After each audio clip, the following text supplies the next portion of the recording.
नारायण नारायण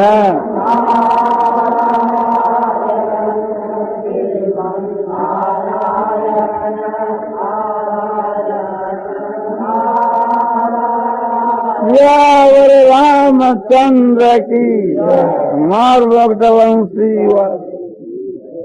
ईश्वर ने हम लोगों को बुद्धि दी है, विवेक दिया है और शक्ति दी है, तो उसका प्रयोग ठीक करना चाहिए। हमारे को दी हुई जो शक्ति या सामर्थ्य और जो ज्ञान, इसका हम ठीक उपयोग करें तो बस हमारा कल्याण हो सकता है। इससे अधिक की भगवान की भी आशा भी नहीं करते और हमारे ये बात लागू भी नहीं पड़ती। ईश्वर ने हमारे को जितनी बुद्धि दी है उससे और अधिक हम कहां से लावें, जितनी हमारे को सामर्थ्य दी उससे और अधिक हम कहां से लावें। तो भगवान ने जो भी तो शक्ति और ज्ञान हमको दिया है उतने से हमारा कल्याण निश्चय हो सकता है, उतने की आवश्यकता ही नहीं होती। हम लोग जितने यहाँ हैं, हम लोगों में कोई मूर्ख से भी मूर्ख है तो उसका भी शीघ्र कल्याण हो सकता है, और पापी से पापी है उसका भी कल्याण हो सकता है। तो इसके लिए हमारे को कोई चिंता करने की, शोक करने की जरूरत नहीं है, साधन करना चाहिए। मनुष्य को अपना समय और बल और बुद्धि, इनको एक प्रकार से ठीक काम में लाना चाहिए जिससे हमारा कल्याण हो सके। जो आदमी नौकरी करता है या अपने निज का काम करता है या किसी ऑफिस के बीच के वहां बुनियन है या कोई दलाल है या एजेंट है या कहीं भी किसी भी प्रकार का काम करता है, तो वही बुद्धिमान मनुष्य है कि वहां अपनी आवश्यकता पैदा कर देनी चाहिए। कोई व्याख्यान दाता है तो उसको अपनी ये आवश्यकता पैदा कर देनी चाहिए कि सुनने वाले उनका व्याख्यान सुनना चाहता है। एक है तो चाहता है, बहुत हो तो चाहते हैं। तो सुनने वाले जो बहुत समूह है वे उसका व्याख्यान सुनना चाहते हैं, तो उसने आवश्यकता पैदा कर दी। स्त्री हो चाहे पुरुष हो, जिसने कहीं अपनी आवश्यकता पैदा नहीं की उसका जो एक प्रकार से वो समय जो है, जीवन जो है, वो भार रूप है। कोई विधवा स्त्री है, अपने पीर में रहती है या ससुराल में रहती है, किंतु उन लोगों को उसकी आवश्यकता नहीं है, तो उसका वो जीवन से व्यर्थ है। और आवश्यकता पैदा करने पर पीर वाले चाहते हैं कि यहाँ रहे, ससुराल वाले चाहते हैं यहाँ रहे, तो उसकी वो बुद्धिमत्ता है। ऐसे कोई भी पुरुष अपने यहाँ नौकरी करता है और उसने अपनी आवश्यकता पैदा कर दी, और दूसरे लोग चाहते हैं कि भाई तुम यहाँ क्यों, हमारे यहाँ आ जाओ, हम आपको काम देते हैं, और जहाँ वो रहता है वो तो नहीं, तुम यहाँ ही रहो, तो उसने अपनी आवश्यकता पैदा कर दी। तो यजमान समझो, चाहे पुरोहित समझो, और चाहे दुकानदार समझो, और चाहे नौकर समझो, और चाहे मालिक समझो, और चाहे कोई संस्था हो और चाहे कोई निजी काम हो, एक व्यापक बात है कि हर एक मनुष्य को, हर एक स्त्री को अपनी आवश्यकता पैदा कर देनी चाहिए कि सब उसको चाहने लगे। तो उसने अपना जीवन सार्थक बना लिया जब अपनी आवश्यकता पैदा कर दी। तो हम लोगों को तो अपनी ऐसी आवश्यकता पैदा कर देनी चाहिए कि दुनिया में सभी लोग हमारे को चाहे, वो तो कहे यहाँ रहो, वो कहे वहां यहाँ रहो। तो उसकी विशेष अपना बुद्धिमत्ता है। हम आवश्यकता पैदा सब जगह कर दे हुए तो भगवान भी चाहेंगे भी हमारे यहाँ रहे, देवता भी चाहेंगे कि हमारे यहाँ रहे, मनुष्य भी चाहेंगे, सभी चाहेंगे। और जिसकी कहीं आवश्यकता नहीं है उसका समय एक प्रकार से व्यर्थ है। तो आजकल की शिक्षा के बीच के वहां उल्टी शिक्षा दी जाती है। जहां मजदूर काम करते हैं उनको भी उल्टी शिक्षा दी जाती है कि तुम जो है सो कम समय में काम करो, या ना काम में थोड़ा समय लगाओ, बस 8 घंटा से अधिक मत लगाओ। और वो 8 घंटा में जो एक प्रकार से 12 घंटे का काम कर सकता है चाहे तो, और 4 घंटे का भी कर सकता है। तो वो एक प्रकार से आपने दिल लगाकर काम नहीं करता, तो उसने अपनी आवश्यकता पैदा नहीं की, इसलिए उसकी मूर्खता है। वहां से जल्दी विदा होगा, रहेगा तो भी उसका रहना भी एक प्रकार से बाहर रूप ही है। बाहर रूप होकर के रहना भी उसके लिए लज्जा की बात है।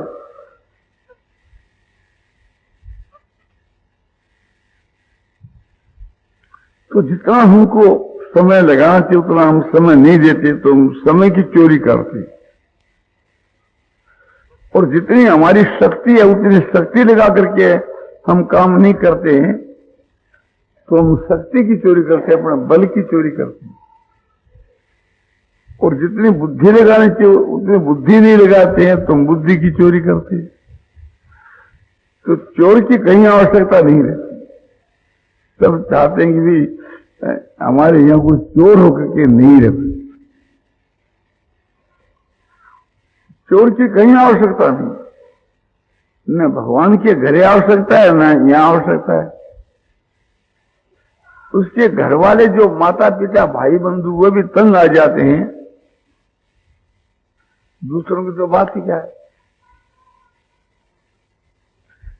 तो समय का उपयोग ठीक होना चाहिए। 24 घंटे का समय है, उसका ठीक उपयोग करना चाहिए। अधिक से अधिक समय समझो कि परमात्मा की प्राप्ति के काम में लगाना चाहिए। और वो परमात्मा की प्राप्ति का ये मतलब नहीं कि एकांत में जाकर के तुम बैठ जाओ आपने 10 घंटा 12 घंटा नहीं, प्रसन्नता के साथ हर वक्त जो कुछ तुम काम करते हो, तुम्हारा घर की दुकान है और तुम गल्ले की दुकान पर काम करते हो तो गल्ले का काम करो, कपड़े की दुकान पर कपड़े का काम करो, नौकरी करते हो तो किसी को नौकरी करो, उसके वास्ते कोई बात नहीं। किंतु जिस काम को तुम करते हो उसको साधन बना दो, उसको साधन का रूप दे दो। वो तुम्हारा काम परमात्मा की प्राप्ति का साधन बन जाए। स्वार्थ का त्याग करके जो तत्परता के साथ में काम करता है वो कार्य उसको मुक्ति के देने वाला बन जाता है। संसार के विषय भोग जो हैं ये सब मुक्ति के देने वाले बन जाते हैं यदि मनुष्य उसको स्वार्थ का त्याग करके संसार के विषयों का उपभोग करे। कोई आदमी किसी को ताड़ना करता है वाणी के द्वारा, शरीर के द्वारा, या किसी प्रकार से कि समझो ताड़ना करता है, किंतु ताड़ना करने वाले की नीयत तो बहुत अच्छी है, उसके हित के लिए है, तो वो ताड़ना करने का जो काम है वो भी मुक्ति के देने वाला बन जाता है। डॉक्टर ऑपरेशन करता है और बर्न के ऊपर आपने चीरा लगाता है, उसको काटता है, अच्छी नीयत से थी तो उसे मवाद निकल जाती है और वो जख्म जो सो जल्दी आराम हो जाती है। तो डॉक्टर ने अच्छा काम किया। इसी तरह से चाहे कोई आदमी अपना लड़का है और उदंडता करता है और उसके हम 2 थप्पड़ लगा दिए, इसलिए उसके हित के लिए कि इसका ये जो स्वभाव है इसका सुधार हो जावे, उसके कल्याण के लिए, उसके हित के लिए, तो उसे मारने में हमारे कोई पाप नहीं लगेगा। यदि कोई नौकर दिन में सोता है या काम के विषय में गाफलात करता है तो उसको बुलाकर हम कह दें कि भाई ऐसा तुम जो करते हो ना ये ठीक नहीं, इसका सुधार कर लो, नहीं तो ये हमारे नहीं पोषाएगा। इस प्रकार से ताड़ना देने से वो अपना सुधार कर लेता है, तो ताड़ना करना उसके हित की बात। हम इस उद्देश्य से ताड़ना करते हैं कि जहां कहीं जाएगा तो वहां इसका आदर नहीं होगा। तो जिस प्रकार से थी ताड़ना करने पर भी जिसका सुधार हो जाए तो वो तो उत्तम बात है, तो इसका सुधार करना है तो अच्छी रीत से थी यदि वाणी से ताड़ना की जावे या उसको नौकरी से खारिज कर दिया जावे कि जब इसको खारिज कर देंगे तो आगे के लिए दूसरे कहीं नौकरी करेगा तो इसका स्वभाव सुधर जाएगा। तो हमारा भाव अच्छा है, इसलिए हमारा जो ताड़ना का काम है वो भी हमारे लिए कल्याण करने वाला है। क्यों? हम निष्काम भाव से उसके हित के लिए कर रहे हैं। दान देना जैसे मुक्ति करने वाला हो जाता है निष्काम भाव से किया हुआ दान, इसी प्रकार से दान लेना भी मुक्ति को देने वाला बन जाता है। जैसे एक भाई ब्राह्मण को दुखी समझ करके और उसको दान देता है, इसलिए देता है कि इसके घर में बहुत से खाने वाले हैं, भोजन पाने वाले, और ये गरीब आदमी है, भला आदमी है, विद्वान है, पंडित है, सब कुछ है, किंतु घर में खाने के लिए नहीं। और वो भेजता है कि महाराज ये हम आपके 10 दिन के लिए ये चीनी घी आटा ये सब दे रहे हैं। वो कहता है कि नहीं, एक प्रकार से हम परिश्रम करके ही अपना गुजारा करना चाहते हैं, इस प्रकार से मुफ्त में लेकर गुजारा करना नहीं चाहते। हम देखते हैं कि सद्गुणी सदाचारी अच्छा ब्राह्मण है, विनय ब्राह्मण है, विद्वान है, इसको देना जो जरूरी है और अभाव है सबसे बढ़कर। हम कहते हैं कि महाराज आपको लेना ही होगा। हमने बहुत अनुनय विनय किया, आखिर में उन्होंने इनकार कर दिया तो हम रोने लग गए। तो हमारे दुख को देख करके उसने कहा कि अच्छा ठीक है, घी चीनी की तो जरूरत नहीं है, थोड़ा आपका आटा रख लेते हैं एकदम।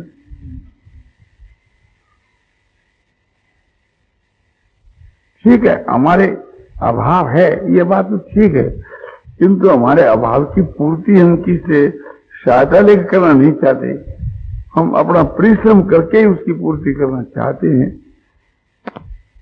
किंतु आप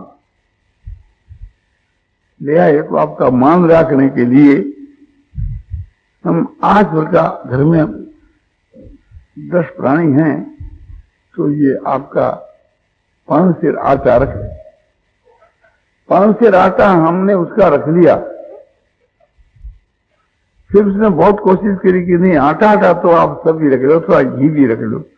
बोले घी की क्या हो सकता है, आटा खाने से आदमी मरता नहीं, पेट तो चली जाता है, फिर चीनी और घी की क्या हो सकता है, कोई मिठाई बना करके कोई मालपुआ बना कर क्या करना है, अपना पेट ही तो भरना है। बहुत कहने के ऊपर वो जो 15 सेर आटा लाया था सबका सब वो छोड़ करके चला गया। तो ये एक प्रकार से थी, हमारा कोई लोभ नहीं, लेने वाले का कोई लोभ नहीं, वो नहीं लेने से वो रोता है, दुखित होता है, और आवश्यकता है घर के बीच के वहां कोई सरतब नहीं है खाने पीने का कोई चीज का, तो हम उसका वो अनाज रख दिया, चीनी और घी वापिस कर दिया, तो हम ग्रहण करके के भी हमारी आत्मा का कल्याण हो सकता है। क्योंकि शास्त्र के अनुकूल ब्राह्मण दान ले सकता है, तो ब्राह्मण की हैसियत से दान लेना कोई बड़ी बात नहीं, और इस प्रकार से घर पर आकर प्राप्त हो जाए तो वो अमृत के समान है, इस न्याय से भी कोई बुरी बात नहीं है। किंतु हमारे भीतर में त्याग है कि इतना होने पर और ब्राह्मण होने पर भी ब्राह्मण देवता वो लेना नहीं चाहता। हम तो वैश्य हैं, किंतु समझो कि हमारी जगह कोई ब्राह्मण होए तो वो दान लेकर के भी मुक्त हो जाता है, जैसे कि निष्काम भाव से। और दाता भी निष्काम भाव से देता है तो दाता की भी मुक्ति हो जाती है, और दान देने वाले की और लेने वाले की दोनों की मुक्ति हो जाती है, यदि दोनों निष्कामी हैं। लेने वाला यदि सहकामी है तो लेने वाले की मुक्ति नहीं होगी, और देने वाला दाता जो है वो यदि सहकाम भाव से देता है कि भाई ये आपने विद्या विनय पूर्ण और अच्छे सदाचारी ब्राह्मण है, इसको देने से बहुत लाभ है, बड़ा महात्म है, हमको स्वर्ग की प्राप्ति हो जाएगी, तो स्वर्ग की प्राप्ति के उद्देश्य से हम दान दे रहे हैं, तो उसका फल स्वर्ग की प्राप्ति है, मुक्ति नहीं। दूसरे काम भाव से दे रहे। दाता का यदि सहकाम भाव है तो दाता की मुक्ति नहीं हो सकती, और दान लेने वाले का यदि सहकाम भाव है, स्वार्थ बुद्धि से, लोभ की बुद्धि से वो लेता है, तो उसका कल्याण नहीं होता। लेने वाला इस दृष्टि से लेता है कि बिना लिए इसको दुख होगा, तो केवल मात्र उसकी आत्मा को दुख नहीं पहुंचे तो वो भी एक प्रकार से उसका उपकार ही करता है। और देने वाला भी निष्काम भाव से देता है तो उसका कल्याण हो जाता है। गीता में बतलाया कि देवान भाव यथा नीनो और ते देवा भावयंत परस्परं भावयंत श्रेय परमापस्थ।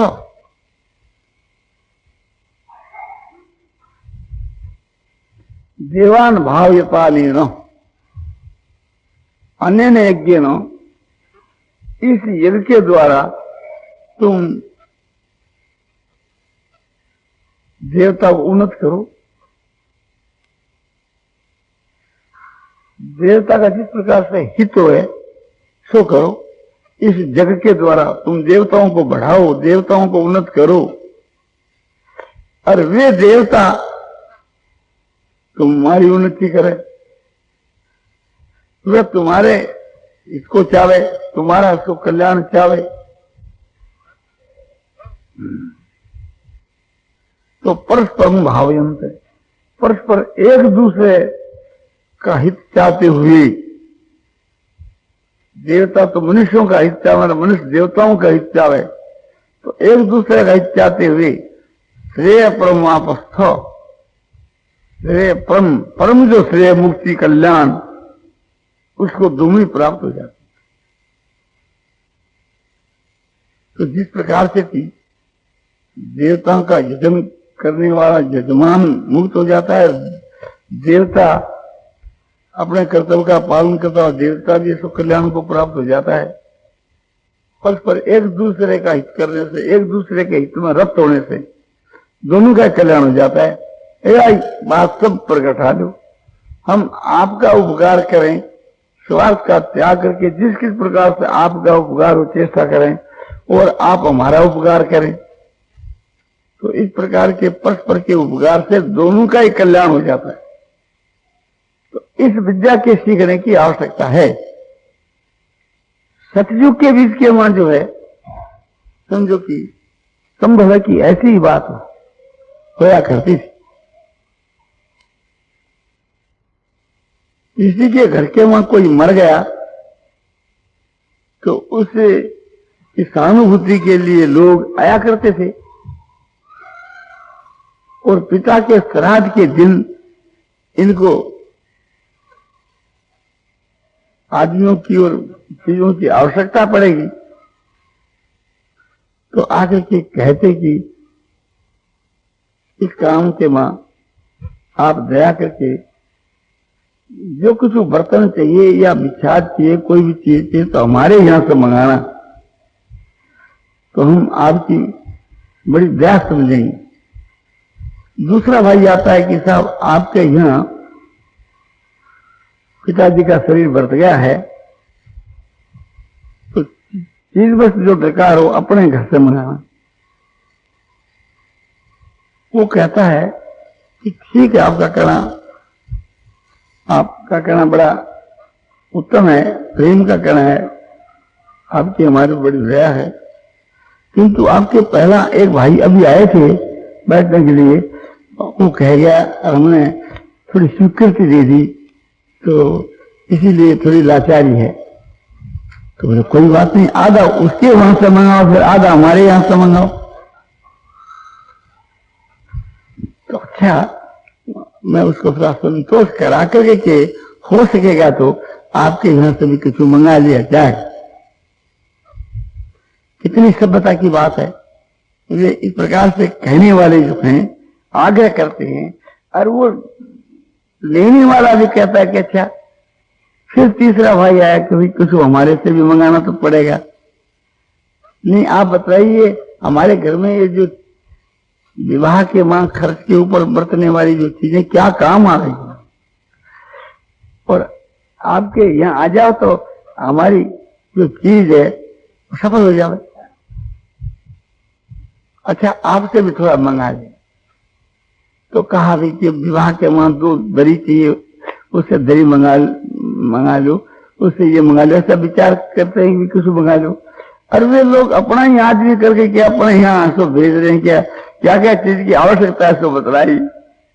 हम कहते हैं भैया अपना आदमी भेज देंगे, आप क्यों कष्ट करते? बोल रहे हमारे आदमी निकम्मे क्या करेंगे, जो तख्ता भेज देंगे तो की बोलो तख्ता तो अमुक आदमी ने 4 पहले से भेज दिया। बोले 4 भेजे क्या उस 2 अधिक सही पड़े रहेंगे, काम भाव तो ले ले। उसने देखा नहीं लेके तो उसका दुख होगा। अच्छा भाई तुम्हारी मर्जी। ऐसे दूसरा भाई कोई दरी भेज देता है, कुछ तख्ता, कोई बर्तन 60 की 60 भेज देता है। बोले साहब क्यों आप भेजा? एक भाई तो भेज ही दिया, बर्तन आएगी उसके। बोले आगे तो क्या है कि एक प्रकार से ये भी रखिए, 2 दिन के बाद उठाकर ले जाएंगे। इस प्रकार से बिना कहे जबरदस्ती वह दे रही। और लेने वाला ये देखता है कि भाई इनका मान रख दो, क्या उपाय करे, इनका प्रेम है, इनकी बात रख दो, तो वो उसको रख लेता है। तो लेने वाला भी उसका उपकार करता है, उसका हित चाहता है, उसकी चीज काम में आवे, उसकी इच्छा की पूर्ति होए, इसलिए वो चीज रख लेता है। और देने वाला भाई भी एक प्रकार से बड़े चाव से देता है कि भाई हमारी चीज सफल हो गई, हमारी चीज इनके काम में आ गई। तो देखो कि एक लेने वाला भी निष्काम भाव होने के कारण से मुक्त होता है, देने वाला भी निष्काम भाव होने से मुक्त होता है। दोनों का परस्पर के बाद जो व्यवहार है वो प्रशंसा के लायक है। दोनों के व्यवहार में त्याग है, दोनों के व्यवहारों के बीच के में स्वार्थ का त्याग है। तो स्वार्थ के त्याग से मुक्ति होती है। इसी प्रकार से थी जब त्रेता युग आया तो थोड़ा समय बदल गया। समय बदल गया तो उस वक्त के बीच के वहां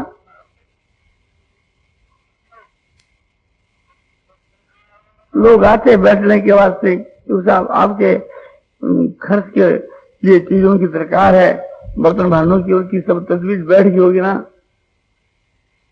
हाँ साहब कुछ तो बैठ गई। बोले क्या देखो तू अपने यहां से मंगा लेना। बहुत ठीक है, आवश्यकता होती तो मंगा लेते, नहीं होती तो नहीं मंगाते। लोग आते कि एक प्रकार से सब अपने चीज वस्तु का काम हो गया। हाँ हो गया, किसी थोड़ा है हो जाएगा। बोले क्या आप हमारे को हम थोड़ा ला दें, बाजार से ला दें, मूल ला दें, फिर नहीं, क्या अच्छी बात है, आपका काम हमारा एक ही काम है। तो ऐसे लोग आकर के पूछते, आकर के बैठते, पूछते और उनको वे कर दिया करते। एक तो वो था कि जबरन देना एक प्रकार, और एक ये कि जबरन तो नहीं, पूछ लेना, अभाव हो तो दे दिया, नहीं हो तो कोई बात नहीं। और द्वापर युग जब आया तो और एक प्रकार से मामला ढीला हो गया। लोग आते घर के ऊपर, तो साहब आपके